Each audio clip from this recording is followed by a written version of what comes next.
right, so today we are finally doing our first ActiveTrack flight with the Mavic 4 Pro here at the area that I always come to do my first ActiveTrack flight with all of the drones that I test and review. And even though we haven't used ActiveTrack yet, I have so many thoughts and feelings about using ActiveTrack with this specific drone. Now let me bring in the screen recording at first. I love how it actually picks up my face. So it does some subject focus tracking here to make sure the exposure and focus is set properly, which I think is kind of cool. Now, of course, to enable ActiveTrack, we'll drag the box around us, tap on ActiveTrack, and now we're good. Now the drone is following us and it has full control.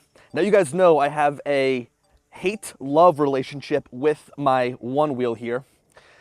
I'm gonna put hate first because I kind of hate riding it, although I just aired up the tire and I think that it's riding pretty nicely.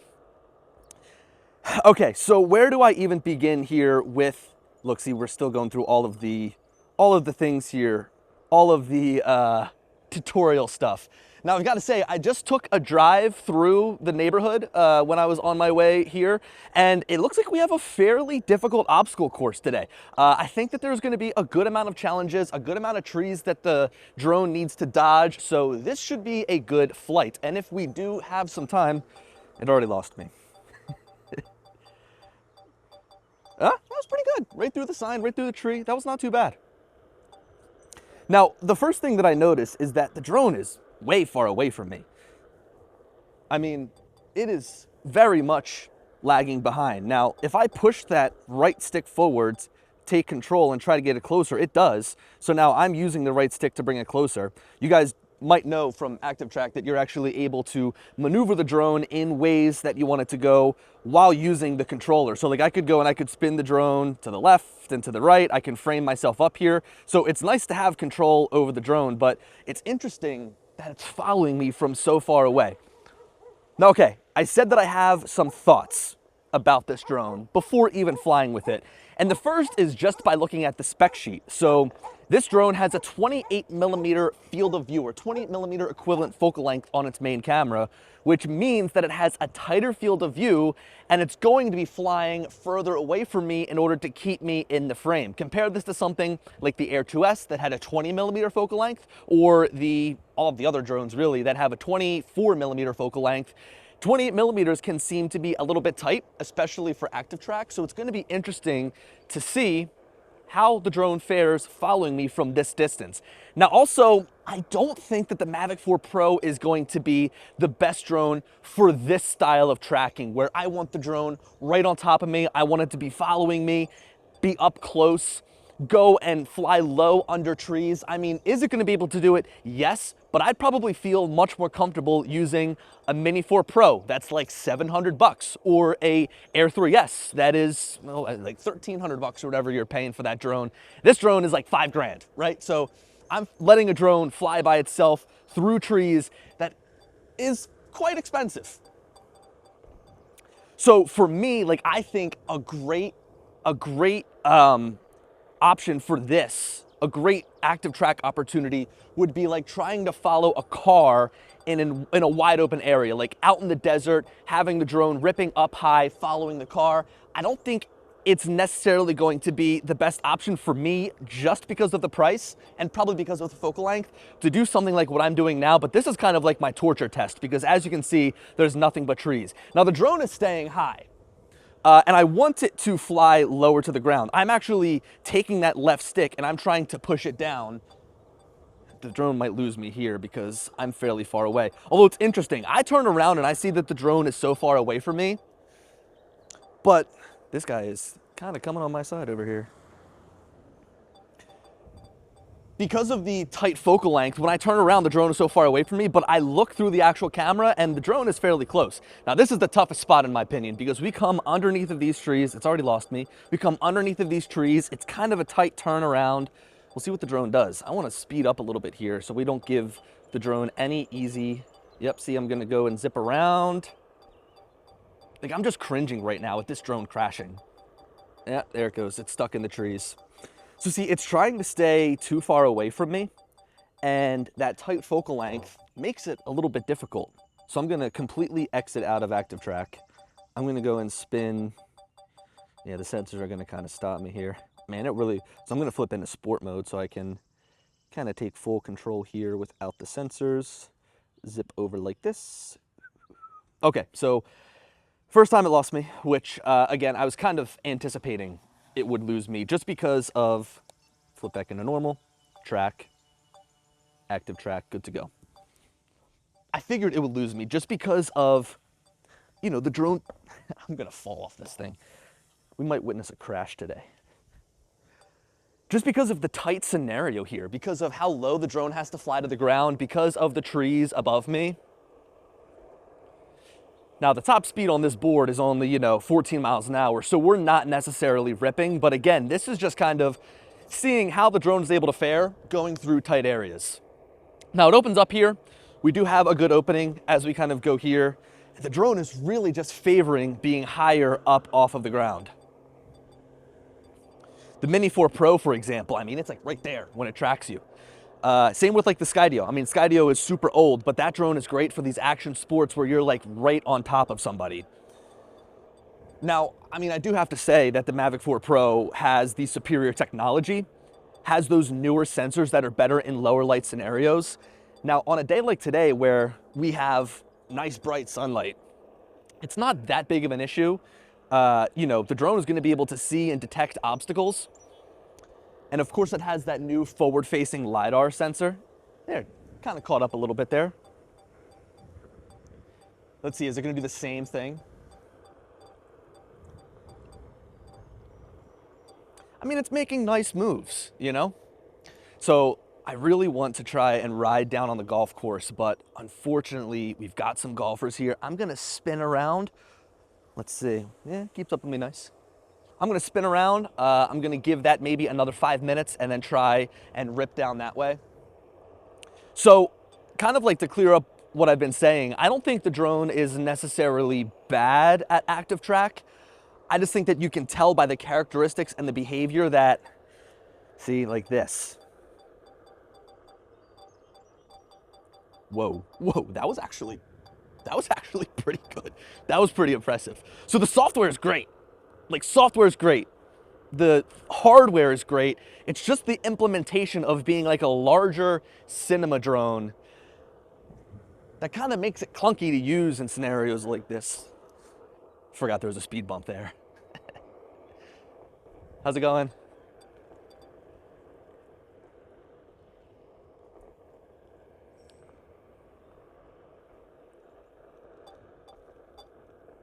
How's it going? How are you feeling?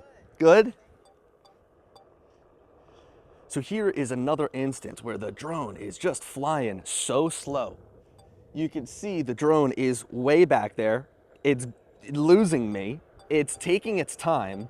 There's so much room and space for it to go down low. I mean, it's gonna completely lose me here. I'm gonna completely fall out of the frame. And let's see, is it gonna try to make up and try to find me here? I mean, yeah, pick me back up there. That's pretty good. But look at how far away it is. Now what's it gonna try to do? See, like, this is the thing you don't want when you're doing ActiveTrack. You don't want the drone, you don't want to have to like worry about what the drone is gonna do. You want it to be there, you want to be able to be hands off, and you just want to go. Now we gotta fly up, around, and find ourselves again. Like, when I'm doing an ActiveTrack flight, the last thing that I want to do is be a slave to the drone, or be like a, you know, on the sticks at the entire time. I want to go out skiing. I want to have this drone behind me, following me, and not have to worry about making sure I keep up with where it's going to be tracking me from. It has done a really good job at kind of catching up, but I don't know. Makes some really good maneuvers too. Kicks out around from the trees, gets out into open space, and it does catch up fairly quickly. Like right there where we had this nice open space. The drone did a good job at zipping right up and finding me.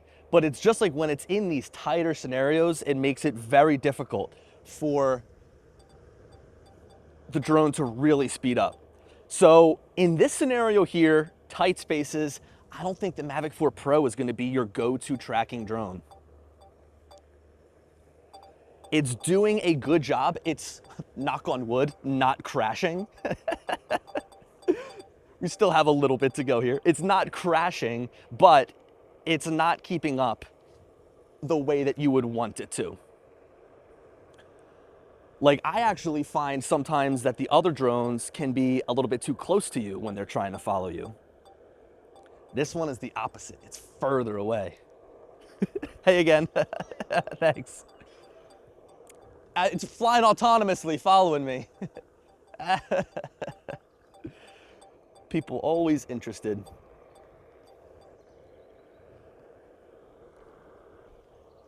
Okay, so we're back to where we started. I'm gonna try and hit the golf course because that is always a nice opportunity to fly and to get out in the open and test some different scenarios. But if we can't, I mean, gotta kind of respect the guys on the course golfing. I think that what's gonna be a really good test for this is like getting the car out in an open area and just driving and letting the drone track a larger subject, driving faster in a bigger area. I think that that's what this drone was designed for. Now, I know that some people might be bummed, like they might be buying this drone and they want it to follow them on their bike, or they might want it to follow them on their run. They might want it to do these things, and I mean, it can do it, like it's following me, it's keeping up with me, but I think that this drone specifically is gonna be more well suited for tracking a larger subject. I might just do it. Nah, I'm not gonna zip by them. Okay, so let's wrap up our video here. We've been flying for about 10 minutes. And I'm just gonna go and give it a try somewhere else. I'm gonna make another video for you guys testing out ActiveTrack in a different scenario. Like, look how far away this thing is right now. That's how far away it wants to be from me. Now, I didn't even really test it in this video because I don't think that it's really all that useful. But down here, you do have the touch trace interface. So I can go and, oh, I'm just now realizing that I had it following me from further away. Okay, let's do a second portion of this video. We're gonna now have it follow me closer. So, me being the gung-ho person that I am, didn't even want to bring up the touch trace wheel here. For me, when I have the drone following me, usually I have it follow me from behind.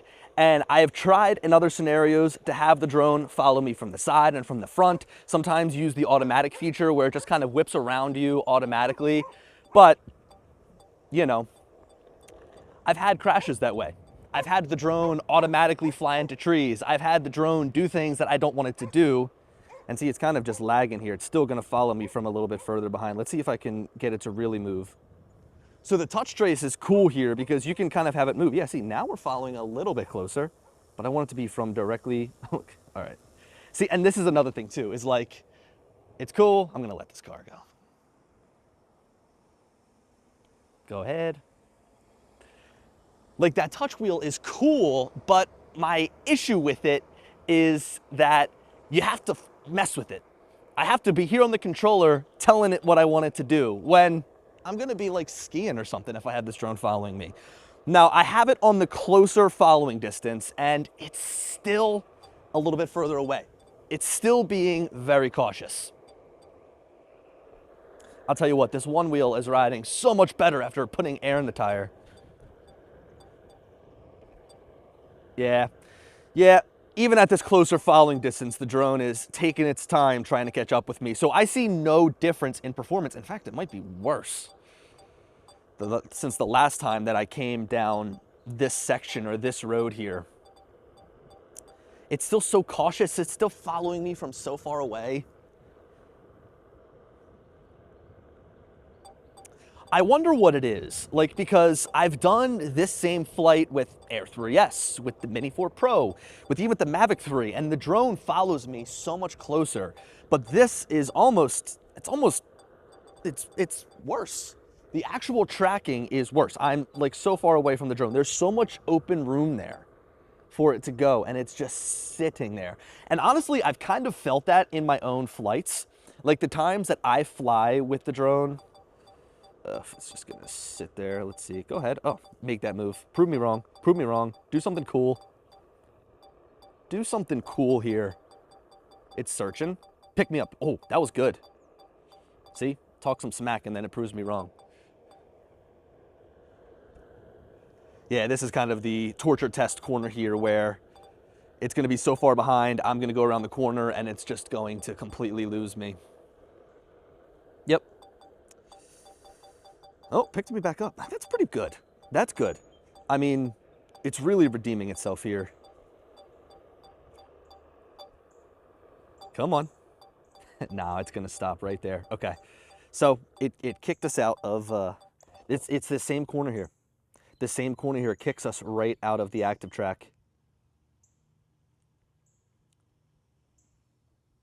So despite doing the close following distance, it really didn't have any impact on the drone's ability to stay closer. Just for fun, I will have this thing rip around and follow me from the front. So using this touch trace interface, which is nothing new, this has been around for a good amount of time, you can actually tell the drone which direction and which way you want it to follow you from. So in this case, I tell it that I want it to go to the front, and I tell it that I want it to fly around to the left and follow me from the front. Now, this is kind of a difficult scenario because there's not much open room. Now it has a good open chance to go and rip and get around me. And that's the good thing about having a powerful drone like the Mavic 4 Pro, is it can get after it. Like it can, if you want it to follow you from a certain area, it is going to get there because of how powerful the drone is. A little bit of a different story with like the Mini, where if you're going at the full speed of the drone, it takes a little bit for it to get up and around, but this drone is fairly fast. Look how high it follows me up from though. I want it to follow me from down lower. Now it's got to make some decisions here though, because it is gonna go and there's a tree right behind it. Wow, it moves around the tree, gets right up on me. That was pretty good. The tracking software is better. I mean, there's no doubt that there's improvements here between this drone and previous drones from DJI. I mean, software is great. Detecting obstacles is great. Of course, it's really nice that we're able, now we're really torturing it here where there's obstacles in the way and I'm moving around it. So now it has no choice but to follow me from behind to keep up with me, but it's got to get there. It's got to make its way out and around into the front, which it's trying hard. There it goes. See, again, there's the power and the speed. I mean, this thing is quick.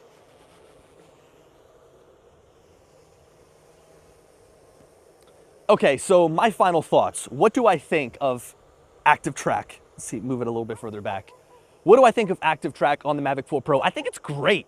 It did a really, really, really good job at identifying me, picking me up if it lost me. Somebody's golf ball right there. I wonder if you're gonna see that on the video. Oh, I'm really torturing this thing now. I wonder if they tried to hit me. I mean, my overall thoughts is like, the drone all around is doing a great job. We have no crashes, no near misses. I just think it's a matter of the drone being a little bit larger. I also think another issue is the fact that the focal length is kind of tight. So with the larger drone, we are kind of up against some different scenarios and some different obstacles here when we're in a scenario like this where the drone is tracking us in a really tight area. I'm happy I didn't crash the drone. That was my biggest concern, is like this super expensive drone crashing. Why don't we stop before I did a good job there too. It went underneath the tree that it's in front of. So look, I'm gonna have to get this drone out. I'm gonna have to fly it in some areas that are a little bit tighter or a little bit more open. So out in the Pine Barrens, you know, taking the car out, taking the truck out, I think that is going to be really cool to test out some ActiveTrack then, to see the power of the Mavic 4 just ripping around all of the different, you know, areas that you can go to. I think that that's going to be really fun. So this was a great preliminary test. I hope that you guys enjoyed. Let me know your thoughts on ActiveTrack down below. Are you going to buy the Mavic 4 Pro to even use ActiveTrack on? I feel like an expensive drone like this, you wouldn't want to, you know, have it flying autonomously all by itself. Anyway, guys, thank you so much for watching the video, and as always, I will catch you in the next one.